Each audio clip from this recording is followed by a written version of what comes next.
الحمد لله الذي ليس لقضائه دافع ولا لعطائه مانع ولا كصنعه صنع صانع، ثم الصلاة والسلام والتحية والإكرام على سيد الأنبياء والمرسلين سيدنا محمد وعلى آله الطاهرين. اللهم صل على محمد وعلى محمد وعجل فرجه. Praise be to Allah subhanahu wa ta'ala that nothing will prevent whatever He wishes, and nothing will stop His blessing, and nothing will be able to create the way He does. Greeting and salutation to the Holy Prophet of Islam and his pure progenies. Sisters and brothers, Assalamu alaikum wa rahmatullahi wa barakatuh. Assalamu alaikum ya Aba Abdullah wa ala al-arwah allati hallat bifina'ik. عليك مني سلام الله أبدا ما بقيت وبقي الليل والنهار، ولا جعله الله آخر العهد مني لزيارتكم. السلام على الحسين وعلى علي بن الحسين وعلى أولاد الحسين وعلى أصحاب الحسين. يقول الله تبارك وتعالى في القرآن الكريم: أعوذ بالله من الشيطان اللعين الرجيم، بسم الله الرحمن الرحيم. قل لا أسألكم عليه أجرا إلا المودة في القربى. Say, O Prophet, I ask not of you any reward for delivering the message, save love and affection towards my kingship. Surah Ashura, verse 23. We start in the usual manner by briefly going over the major point or the themes that we covered last night. We focused on the concept of intidar and waiting during the long occultation, and identified that there are two schools of thoughts in interpreting the hadith: يملأ الأرض قسطا وعدلا كما ملئت ظلما وجورا. The hadith stipulates that once the Imam returns, the earth is going to be filled with justice and tranquility, the same way, in a manner that the earth was full of corruption and tyranny before. The debate between the two schools or two trends of interpreting this hadith was: is this transition from corruption to, say, an injustice to justice, is it automatic, where we really don't need to do anything much about it? Allah subhanahu wa ta'ala miraculously is going to change things once the world becomes full of injustice and tyranny. And I pointed out that the first group, or those who support this kind of interpretation, their idea of the return of the Imam is not that far off the rapture within Christian understanding, that automatically things is going to happen. Or the Hegelian dialectic, that once we have crisis, and this crisis becomes saturated out of this dynamic, automatically there is a birth for the better. Now, that Hegelian dialectic has been used by a number of people, including Marx, in his interpretation of how the working class is going to take control.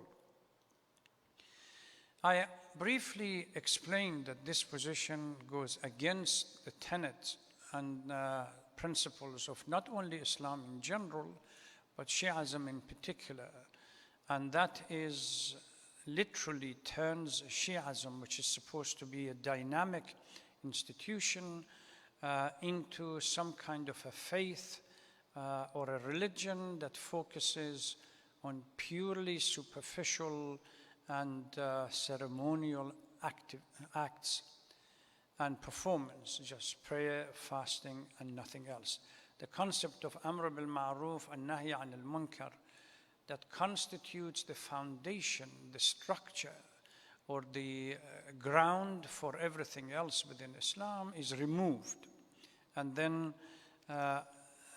I cited a saying from Amir al-Mu'mineen salawatullah salamu alayhi, clearly criticizing the Muslim community at the time, immediately after the demise of the Holy Prophet, that they withdrew from the engagement, political engagement, for the sake of just being peaceful, etc. And he said that the death or the demise of the Holy Prophet should not be the reason for paralysis within the faith or a freezing of fundamental issues.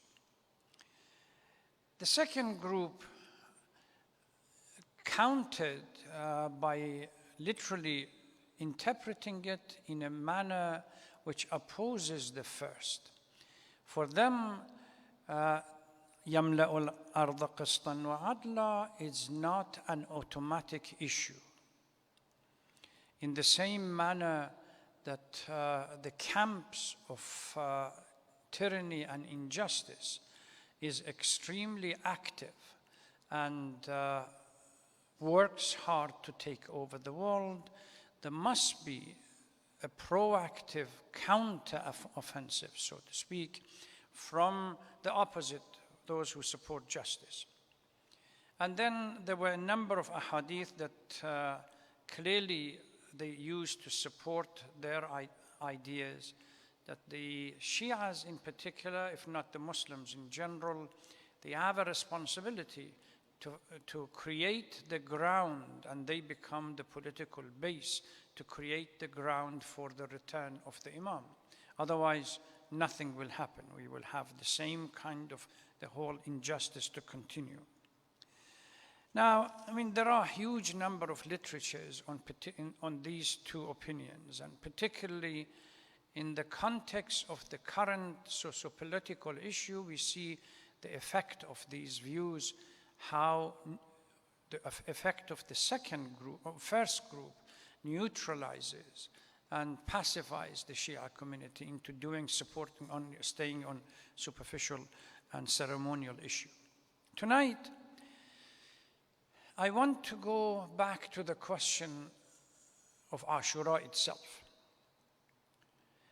Up to now, we have used Ashura as a segue going towards the end of time and the return of the Imam.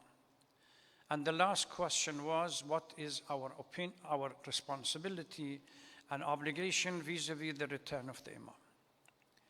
Now, if we flip the coin and we say, what is our responsibility towards Ashura in our contemporary time?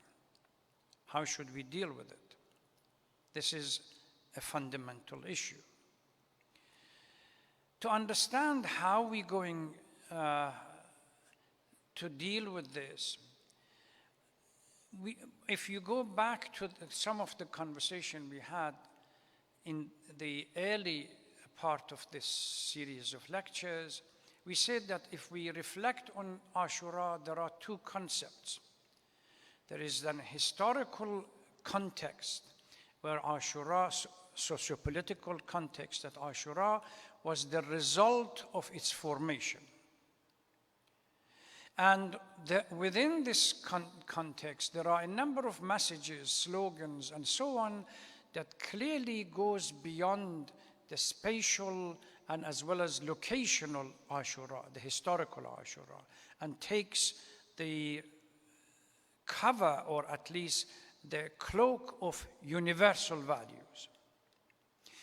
Unfortunately, in the way we commemorate Ashura, the universal value has been eclipsed by the historical Ashura.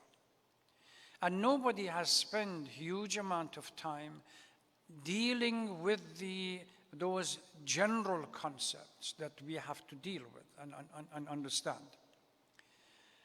In our society, there are three groups. Since when going back home,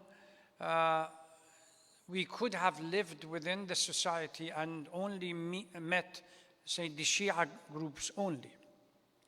Or possibly the first group, which is the narrow Shia and the wider Muslim community.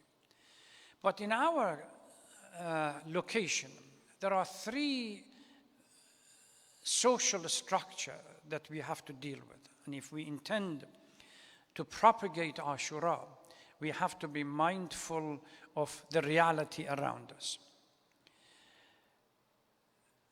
We have the Shia community as one group that we live within them.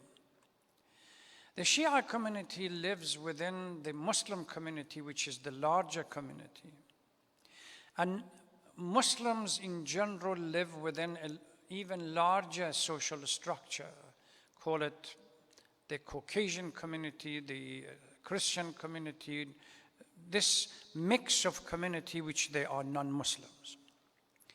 The problem that we have when it comes to discharging our obligation towards Ashura is to be mindful of this dynamic and develop a strategy that would be responsive to not only to the Shia community, but also to the Muslim community and beyond, which non-Muslim community. How do we go about it? In Ashura, in the non-historical context, there is a message,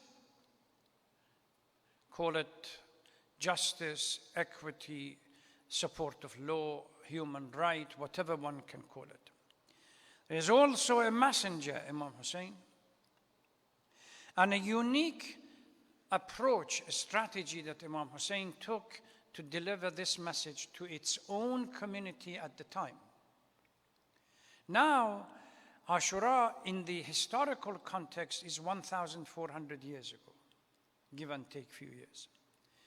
How do we go about delivering the messages that existed in Ashura to the general population that may disagree fundamentally with our culture, the way we behave, our psyche, language, etc., etc.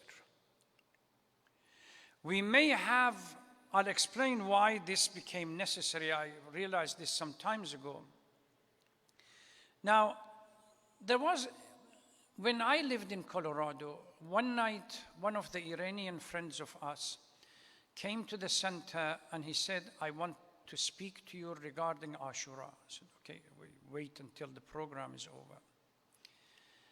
He explained that he has married an American lady that had converted to Islam, and after many years, finally the family decided that they would leave the resistance to that conversion aside, and they would come to the whole, become more active within the society, that their daughter and son-in-law was an active partner. Unfortunately, the mistake for this brother was that he brought his mother-in-law the night of Ashura to the center. Just imagine that this lady, who the way she thinks, the way she reacts to events, the way she reads history, etc., etc., is a polar distance apart from, say, a Shia understanding of the whole things. Unfortunately for him, she walks into the center at the time where everybody is beating the chest and jumping and so on and so forth. Immediately, she turned around and walked out. Now,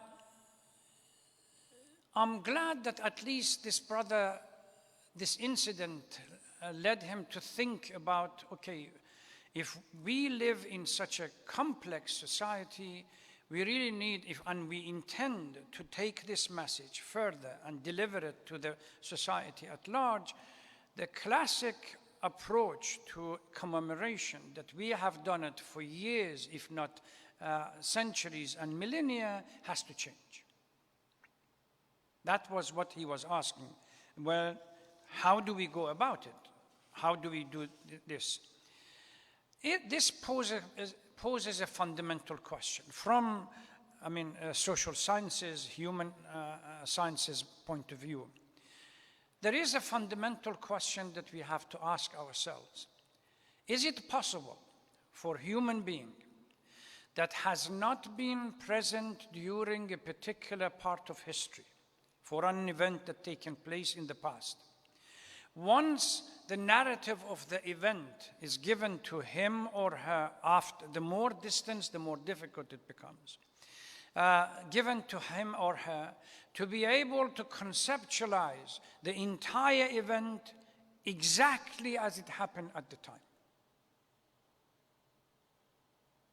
Is it possible or not? Various opinions. There are those who say that humans can perceive, no matter how far distance, how the length of history between themselves and the events in the past. Once you create a narrative, they read it, they can perceive it, that this is the event that took place. Now, this view has been countered by a number of other views that, no, it's not possible. It's not that easy. For us, Muslims or Shias, there are a number of stories within our community, the community at large, whether they are Christian or atheist or agnostic or something else, or Jews, that when they are told, we do not react in exactly the same manner as, say, Christians or Jews or anybody else. Our perception is different. So is it possible? Some people say no. This first group said yes. It is possible as long as they can read the narrative of history, they can naturally perceive it. So imagine we are talking about the flood of Noah, which is permanently part of our stories. Okay, can we perceive the flood, the whole thing, the way it is structured in our literature, that there is a well in Masjid al-Kufa, suddenly begins to throw water out, rain and everything else, the entire population disappears, only one boat. Yeah, we can have some brief or minor understanding, but we really can't understand the whole thing in depth. The second group says, yes, but conditional, contingent on certain things. Under normal circumstances, no. It's very difficult for somebody to be able to perceive an incident that happened in the past, 1,000, 2,000 years ago. But if we were to find a strategy that incorporates sensitivity of the society that we want to explain about this, values, cultural norms, language, etc., they might be able to do it, however brief. The absolute yes, the conditional no. The third group says no, it's not possible at all. Events have their own unique historical context. No matter how hard you try, you will be able to scratch the surface. But really to understand what happened on the day of Ashura for the entire Ahlul Bayt, we will not be able to understand it. And this group said, yes, you might find something that resonates with our values and norms. This is why we have so much emphasis on the tragic part, that the speakers want to bring that value, that historical event into the context of today.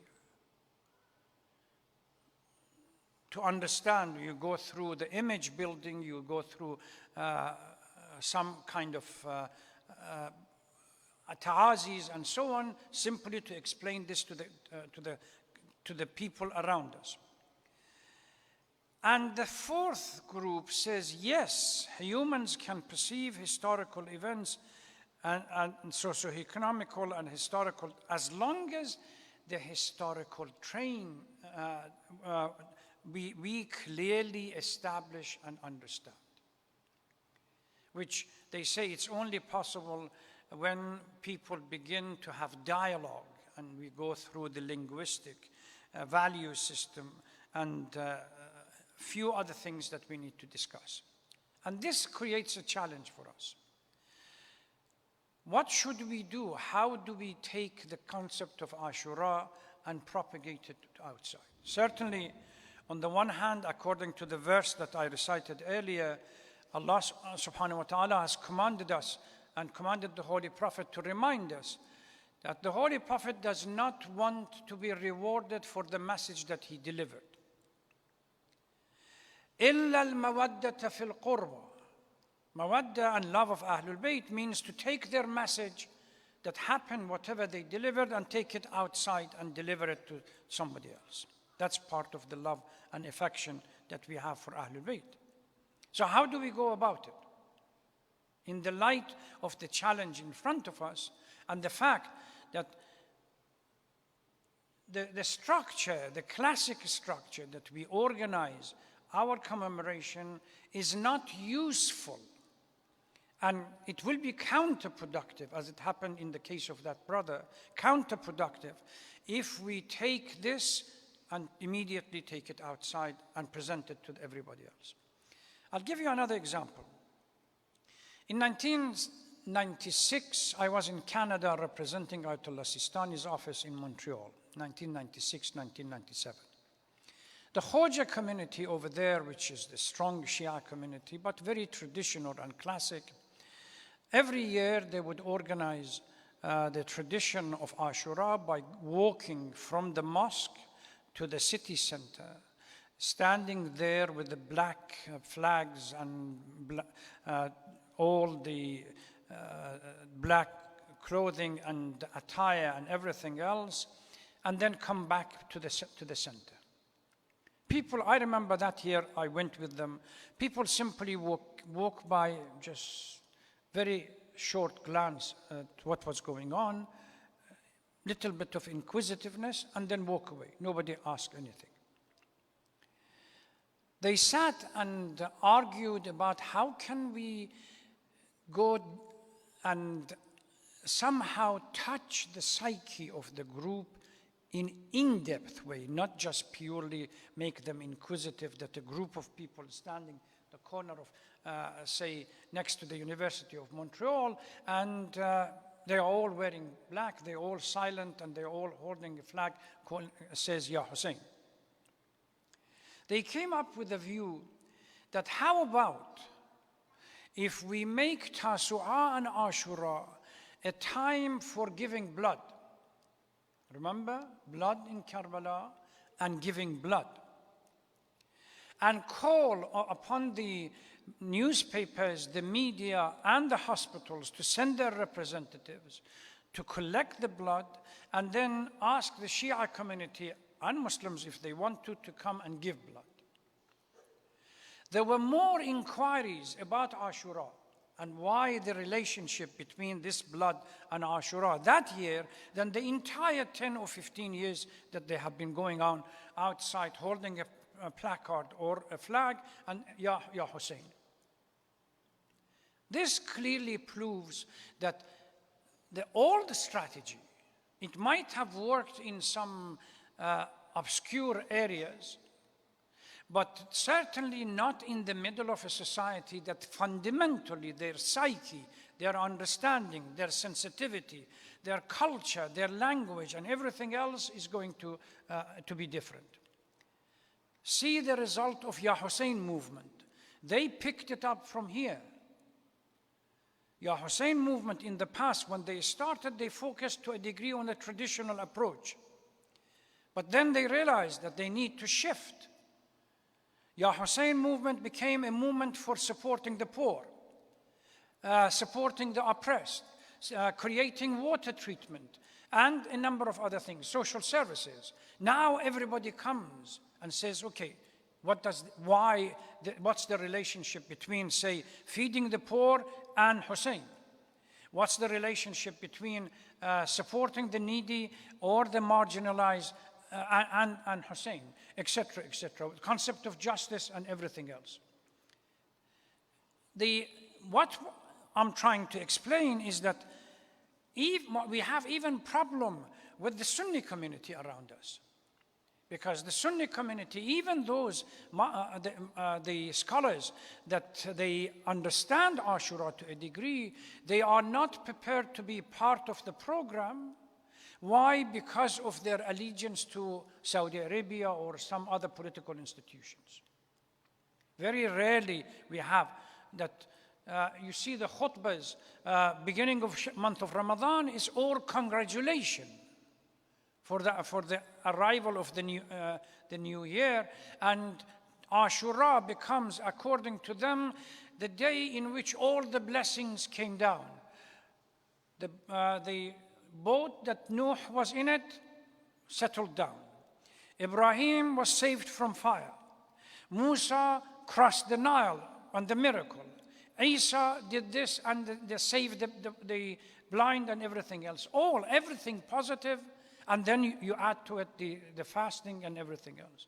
So if we have problem with our Sunni brothers and sisters, how do we go about propagating and transitioning and moving out of this the dynamics of the larger society and the Shia community and our values? In the light of these 4 or 5, we as Shias have a responsibility.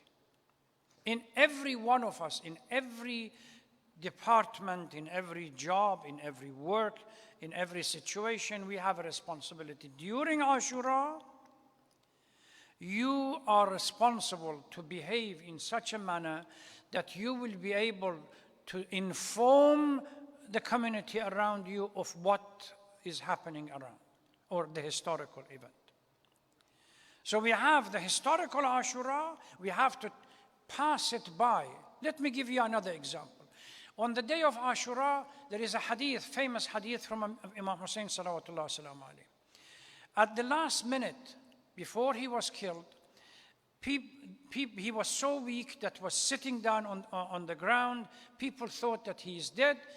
They attacked the tents. And the famous hadith, Ya Shi'atu ala Abi Sufyan, in lam yakun lakum deen, fakunu ahraran fi dunyakum kama tazam. On the day of Ashura, within the context of martyrdom, within the context of tragedy, everything else, this hadith is inserted. But nobody has spent some time understanding it from an academic point of view. Is it possible for a human being to be free, yet with no faith? That's a challenge. It becomes a theme for a seminar. You bring in scholars from all faith and you sit and discuss it. Is it possible for somebody who has no faith to be free? What's the concept of freedom are we talking about here? When I say that the universal values have been eclipsed by the historical Ashura, this is what I mean. We bring these concepts, universal concept, haqq and batil, concept of freedom, respect for the marginalized, etc., but we somehow cloak it within the historical events.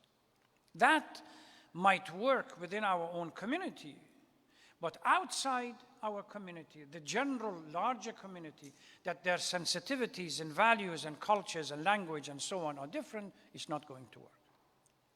So if we feel that we have a responsibility towards Ashura, we really need to step back and say, okay, let some people talk about historical Ashura for the Shias. How do we, the youth, will take this message forward and deliver it to the rest of the community?